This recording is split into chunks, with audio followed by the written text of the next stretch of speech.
I grew up at the Kleinwood Church in Houston, and the very first preacher that we had was W.R. Jones. My friends and I, about 5 or 6 years old, would sit on the front pew right over here, and we would try as best we could to copy down his overhead charts as he preached on heaven and hell and the judgment and the church. And I'm sure one night he thought I was doing that diligently, when really what I was doing was drawing a picture of Brother Jones baptizing someone who at that time was very important in my life. It was the Incredible Hulk. And I took the picture to show to him after services in the foyer. And he held it up and he kind of looked at it and he adjusted his horn-rimmed glasses. And I'm sure most preachers might tell a little kid, go run in the parking lot, but he just smiled and said, well, the gospel is for all. And that's why we're here tonight, isn't it? Because the gospel of Jesus Christ is for all. That's why you're focusing on disciples making disciples, because you're committed to the gospel of Jesus Christ being for all. And I commend you for that. And to our visitors who are with us, I want you to know you've encouraged this group who's worked hard for this meeting, and you've encouraged me. And I thank you for your interest in the gospel of Jesus Christ. And I want us to read together 2 verses from Luke's Gospel, chapter 15, to begin our study tonight. Luke 15, we'll just read verses 1 and 2 to start.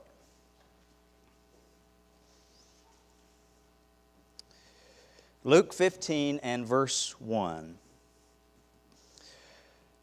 Now all the tax gatherers and the sinners were coming near to listen to him.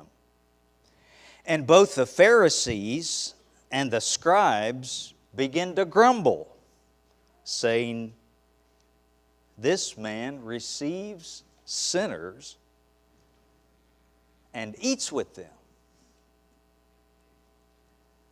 Now, at this point, Jesus was well accustomed to criticism. They called him a gluttonous man and a drunkard. He has a demon. He's a Samaritan. But one of the things they called Jesus in derision that they actually got right, they said he's the friend of sinners. Aren't you glad tonight that Jesus is the friend of sinners? They couldn't believe it. If he's the Son of God, why is he associating with tax gatherers and sinners? Why would he call among his 12 apostles a tax gatherer? On one occasion, the Pharisees sent officers to arrest Jesus. And those same men heard him teaching and came back empty-handed. And they said, well, where is he? Why didn't you bring him? And those officers said, we've never heard a man speak the way this man speaks. And Jesus, though he is not called this in the Scriptures, was the master teacher. He's called master and teacher, but we put those together because he was the master teacher. And the way he taught most often is the way he teaches here in Luke 15 to answer this accusation. He taught in parables. Parables that were meant to illustrate why the Son of Man came to seek and to save that which was lost. Now, I want to commend those who put the meeting announcement together, just as I commend Paul for announcing the title for tonight, because I imagine some of you thought, that's a typo. I bet he meant to say seeking the lost, not seeing the lost. It's kind of like the preacher who was going to go for a lectureship, and the church wanted to announce the titles for each guy, and so they asked him, "What are you going to preach on the night you came?" And the title he submitted was, "Be Aware of the Lost." Well, guess what got printed on the brochure? Beware of the lost. And that's how we are sometimes, isn't it? But what I want you to see tonight is that we will not seek the lost until we first see the lost like Jesus did. He couldn't save them until He sought them.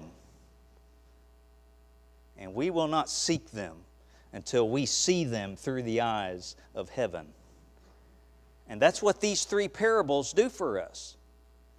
They help us to see the lost like Jesus did.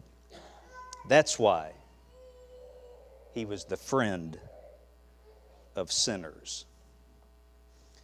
First, He saw the lost as God's straying sheep. So sheep that God wanted back in the safety of His fold. Let's read this first parable told in verse 3 beginning.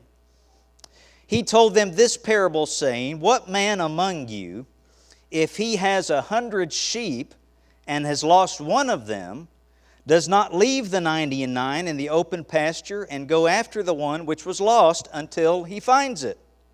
And when he has found it, he lays it on his shoulders, rejoicing. And when he comes home, he calls together his friends and his neighbors, saying to them, 'Rejoice with me, for I have found my sheep which was lost.' I tell you that in the same way, there will be more joy in heaven over one sinner who repents than over 99 persons who need no repentance." How does God see the lost? As His straying sheep that He's going to seek their safety. Now, you may read that parable from a business standpoint, and you say, well, 99 out of 100, that's still pretty good. That's a 99% retention. What's the big deal with that? But you see, for shepherds, it's not business. It's personal. They knew the sheep by name, each one of them. And the sheep knew the voice of their shepherd. And so they would inspect them and care for them. They led them to green pastures and to still waters. They passed under their rod and they saw if there were any injuries that needed treatment. And when it was time to go in at night, they would lay down at the door of the sheepfold to guard them from the wolves. And so when just one sheep wanders away,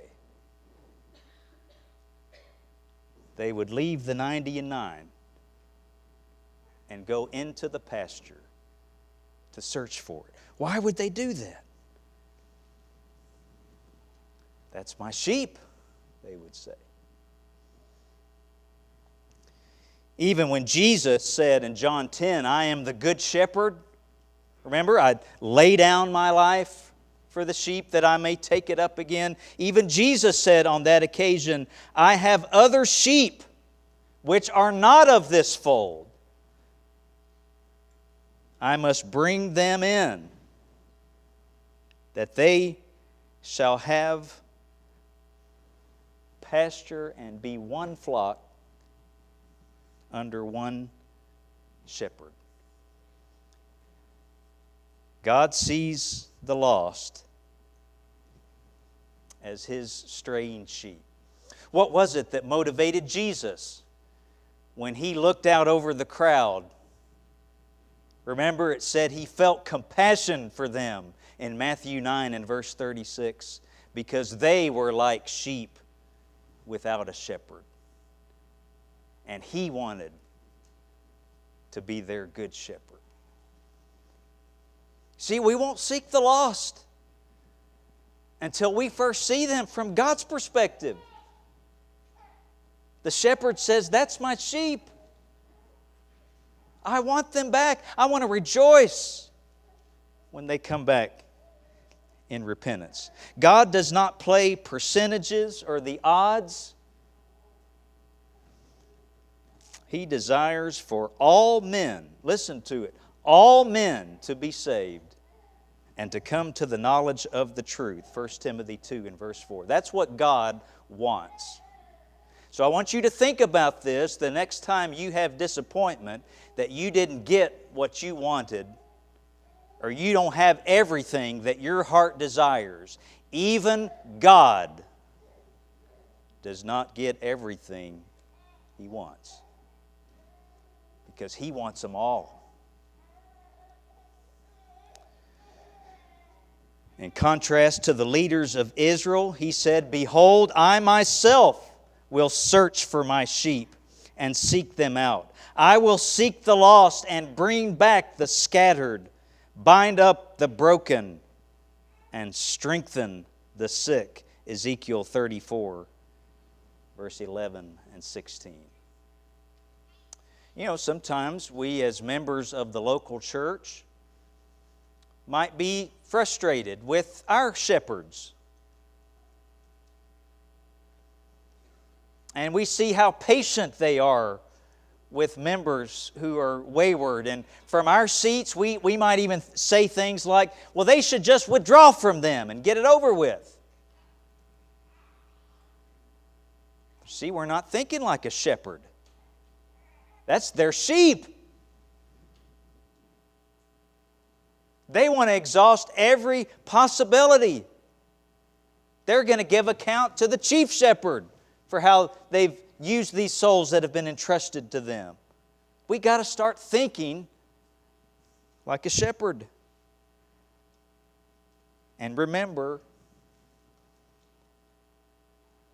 that, as Isaiah says, all of us like sheep have gone astray. We've been there. And so we should want everyone the opportunity we had to return to the shepherd and guardian of our souls. We won't seek the lost until we first see the lost as God's straying sheep. Secondly, we must learn to see them as souls that are precious, souls that are dying. Because that's how God sees them. Let's look at the next story, beginning at verse 8. Or what woman, if she has 10 silver coins and loses one coin, does not light a lamp and sweep the house and search carefully until she finds it? And when she has found it, she calls together her friends and neighbors, saying, "Rejoice with me, for I have found the coin which I had lost." In the same way, I tell you, there is joy in the presence of the angels of God over one sinner who repents. Well, who would sweep the house and turn every piece of furniture over to look for one coin? The word Jesus uses in this parable is the word drachma. It's a Greek coin and is similar to the Roman denarius, and that was probably one day's wage. Well, this set of 10 was much more valuable because of their sentimental value. It would be like a dowry that a father paid for the or the husband paid the father to take the daughter, and she might even wear the 10 as a necklace or as a headband. So it would be very much like you losing your wedding ring, which I did a couple of years ago. I lost my wedding ring in the cabin at Dry Creek Camp. It's almost as bad as losing your Aggie ring. And I remember it was the last day of camp. I had spent a week in the cabin with 20 18-year-old boys. So you can imagine what the place looked like. Now, fortunately, when I took my ring off, I had put it in the watch band, and so I knew I wasn't just looking for a ring, but the ring that was attached to the watch. But still, I turned every mattress over, I swept the cabin, I made certain I did not leave that campground until I had found my wedding ring. Because it's irreplaceable. Melissa gave this to me. She had something inscribed on the inside that she showed me after our wedding. And do you think I rejoiced when I found it? This woman searched, did you notice, diligently. She was not going to give up. And I want you to see that's what we've got to see the lost like. We're not just going to say, well, one and done. They probably deserve it. They made their own bad choices. It's a lost cause. These are souls that are precious. Souls that are dying. God sees the value of every single soul. Sometimes we'll read through the Old Testament and we'll wonder, why was God so patient with these people? You ever thought that? I mean, why didn't He just wipe out the nation of Israel? They were so rebellious and so ungrateful. Well, I tell you why. Because they were precious souls to Him. And He extended His mercy and loving kindness toward them. We read about the prophet Jonah, who went into Nineveh, the enemy of God's people. And Jonah went about and preached 40 days, and this city will be overthrown. And the city whose wickedness had reached up to God's throne, now when they repented, He forgave them. How could He do that? Jonah even wondered, why would you forgive them? Because they were precious to Him. See, we got to see the lost that way.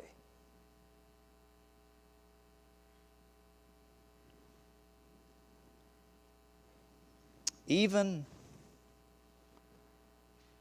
the person standing in line in front of us at Starbucks that's just got tattoos from one end of the body all the way down the other. And we think, what in this world?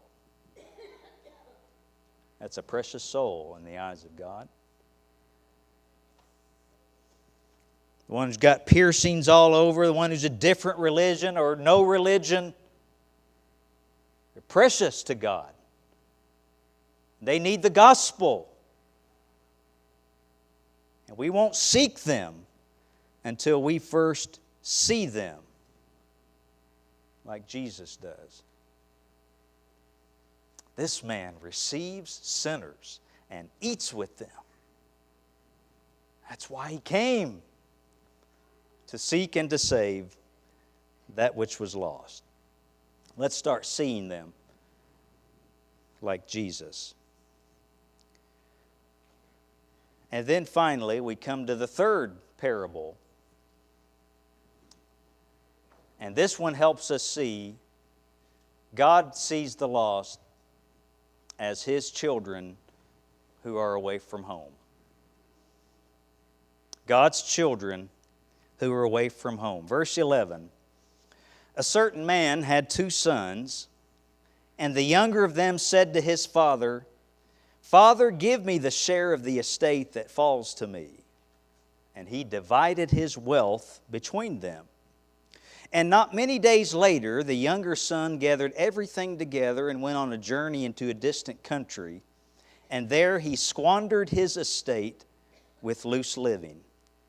And when he had spent everything, a severe famine occurred in that country, and he began to be impoverished. And he went and attached himself to one of the citizens of that country, and he sent him into the fields to feed swine. And he was longing to fill his stomach with the pods that the swine were eating, and no one was giving anything to him. But when he came to his senses, he said, How many of my father's hired men have more than enough bread? But I am dying here with hunger. I will arise and go to my father, and I will say to him, Father, I have sinned against heaven and in your sight. I am no longer worthy to be called your son. Make me as one of your hired men. So he arose and came to his father. But while he was still a long way off, his father saw him and felt compassion for him, and ran and embraced him and kissed him. And the son said to him, Father, I have sinned against heaven and in your sight. I am no longer worthy to be called your son. But the father said to his slaves, Quickly bring out the best robe and put it on him, and put a ring on his hand and sandals on his feet, and bring the fattened calf and kill it, and let us eat and celebrate. For this son of mine was dead and has come to life. He was lost and has been found. And they begin to celebrate. I learned when my son David started playing baseball that I led a very sheltered life with regard to kids in the world. Because I mostly, either through kids at Southside or kids at Dry Creek Camp, I had been around young people that had been taught how to respect authority. And so here we are, and I'm coaching this T-ball team of 5-year-olds, and we had just batted, and it's our turn to go out in the field. So I said to the team, all right, everybody get your gloves and hats and head on the field. And one little boy on the end of the bench looked up at me and said, Be quiet.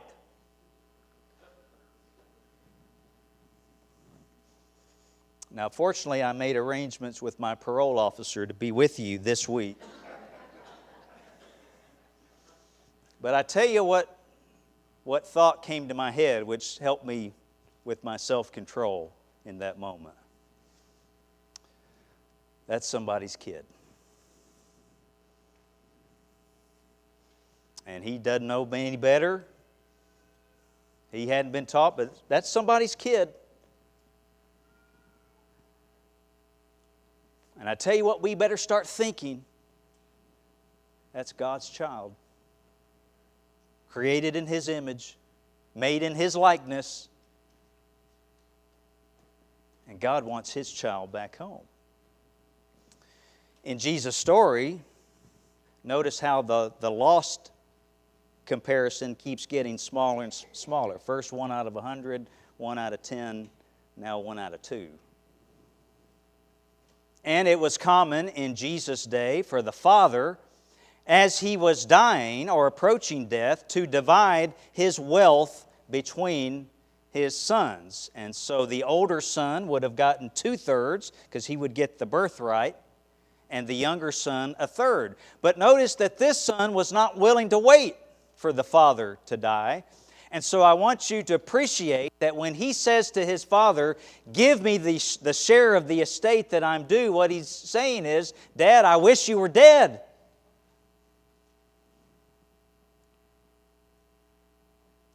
And the father gave him his share. And did you notice Jesus said not many days later, he went on a journey into a distant country. It's kind of like a day we were eating at the Burger King at Fairmont Parkway in Pasadena, and we had a seat next to the window where you could see people coming through who had been in the drive-thru. And so we kind of just started watching and noticing that each person, by the time their car passed our window, either if they're buckling their seat or passing food to the back seat, the driver already had a fry hanging out of their mouth. I mean, they couldn't wait. They had to get right into it. And that's the way this boy was. And he went out into the world and he spent everything. Well, why wasn't he satisfied with just spending some or half or most? Because the world doesn't satisfy. He spent everything. He wasted it. And it got so bad that this young boy had to go feed what would have been the poster child of uncleanness for any Israelite, the swine. And did you notice what it said in verse 17? When he came to his senses, or when he came to himself. He had enough of his Father in him to know this wasn't what I want in my life. I know better. And the only way I can be saved is to go back home. And he even rehearsed a speech that said, Dad, I don't want to be restored as a son. I'm not worthy of that. Just make me as one of your hired men. You know who the hired men were in the first century? They're the workers that you see early in the morning at Home Depot who are standing under a tree just hoping you might have a job for them to work that day. And for tomorrow, we'll worry about that when tomorrow comes. That's a hired man. So, Father, just make me as one of your day laborers. And Jesus makes the point of saying that this father who had been heartbroken, don't you know that hurt him? For the son not only to demand his inheritance, but then to leave with it? Jesus makes the point of saying this father saw his son while he was still a long way off. And don't you know the world had done its number on that boy? Don't you know he looked like he'd been chewed up and spit back out?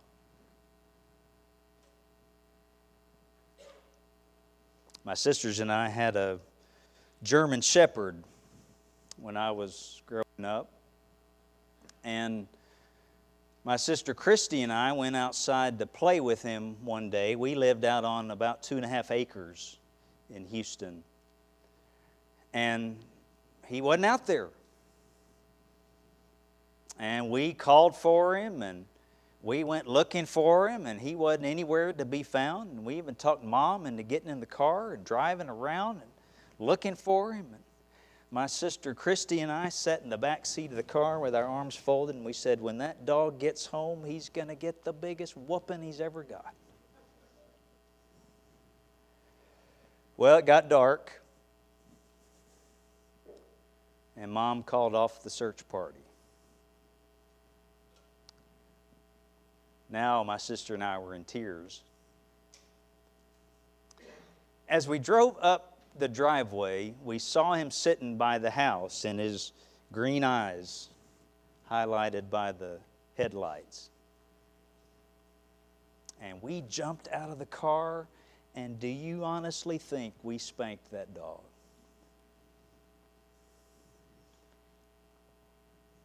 The father ran and embraced his son. And the son started his speech, and the dad didn't even let him finish.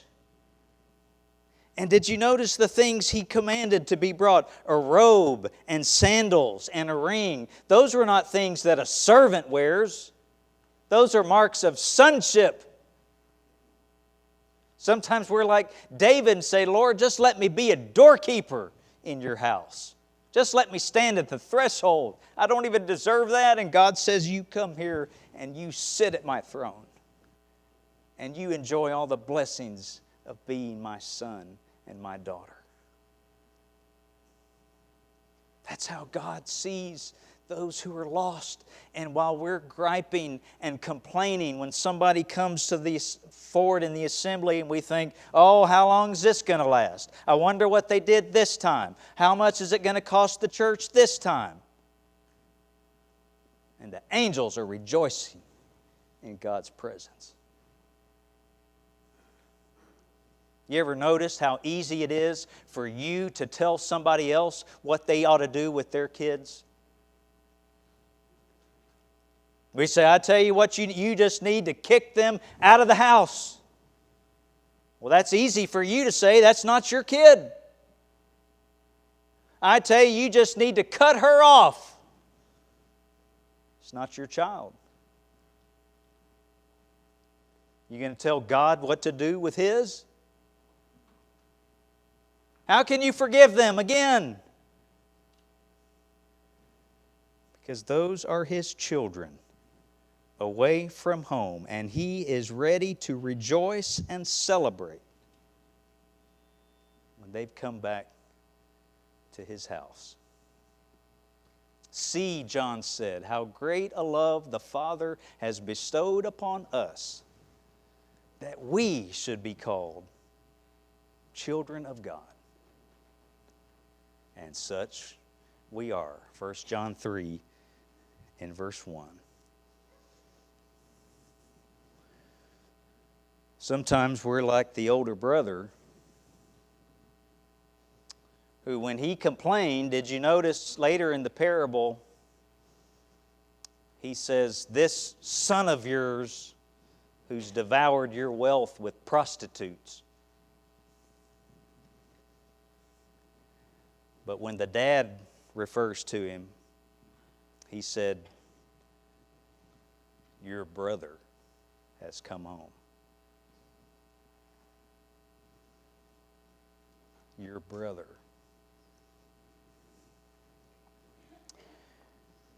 You mean that person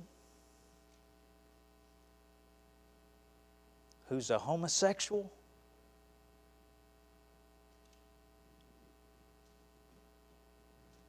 He needs to be taught what the Scriptures say.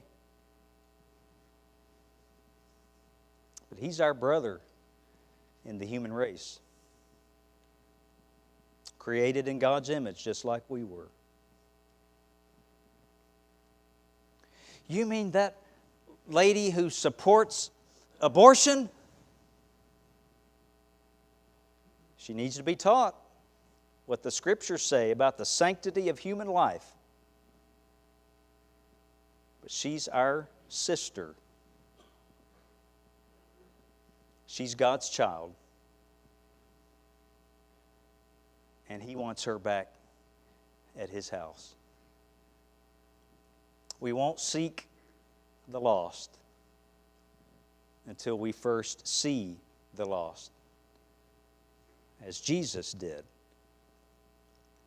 the friend of sinners. Just how does God see the lost? Consider the words of this old hymn. There were 99 that safely lay in the shelter of the fold, but one was out on the hills away, far off from the gates of gold. Lord, Thou hast here Thy 99. Are they not enough for Thee? But the shepherd made answer, This of mine has wandered away from me, and although the road be rough and steep, I go to the desert to find my sheep. But none of the ransomed ever knew how deep were the waters crossed, nor how dark the night that the Lord passed through, ere he found his sheep that was lost. Far out in the desert he heard its cry. 'Twas sick and helpless and ready to die. But all through the mountains thunder riven, and up from the rocky steep, there arose a glad cry to the gate of heaven, Rejoice, I have found my sheep. And the angels echo around the throne, Rejoice, for the Lord brings back his own. Rejoice, for the Lord brings back his own.